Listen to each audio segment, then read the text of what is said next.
రామనామం గొప్పదా, రామబాణం గొప్పదా అని అడిగితే చెప్పడం కష్టం.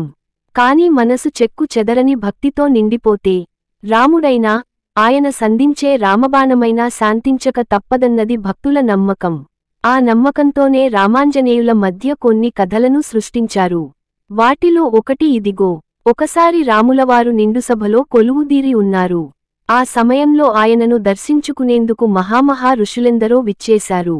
వారందరూ రాములవారికి గౌరవనీయులే, అంచేత హనుమంతునికి కూడా పూజనీయులే. కాని అక్కడే ఉన్న నారదునికి ఒక కొంటె బుద్ధి కలిగింది. కలహభోజనుడు కదా, తన అలవాటు ప్రకారం హనుమంతునికి రాములవారికి మధ్య గొడవ పెట్టాలన్న కోరిక కలిగింది. అంతే, హనుమంతుని పక్కకు పిలిచి, నువ్వు సభలో ఉన్నవారందికి అభివాదం చేయవచ్చునేమో, కాని విశ్వామిత్రుని ముందు మాత్రం తల వంచవద్దు. ఎందుకంటే ఆయన ఒకప్పటి రాజు కదా. రాములవారు ఉండగా మరో రాజు ముందు నువ్వు తలవంచితే ఎలా అంటూ రెచ్చగొట్టాడు. ఆ మాటలు హనుమంతునికి సబబుగానే తోచాయి.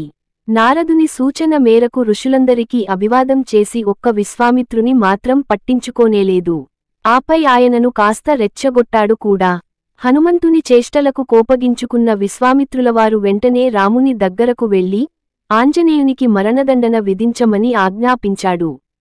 తన చిన్ననాటి గురువుగారి మాటను రాములవారు తిరస్కరించలేరు కదా.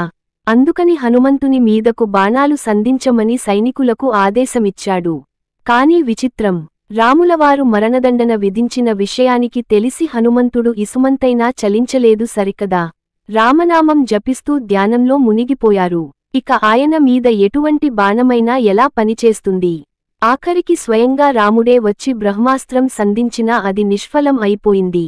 ఇదంతా హనుమంతుని రామభక్తిని తెలిపేందుకు నారదుడు ఆడిన నాటకం అని తేలడంతో కథ సుఖాంతమయింది. ఈ వీడియో మీకు నచ్చినట్లయితే లైక్ చేసి షేర్ చేసి కామెంట్ చేయగలరు. జై శ్రీరామ్.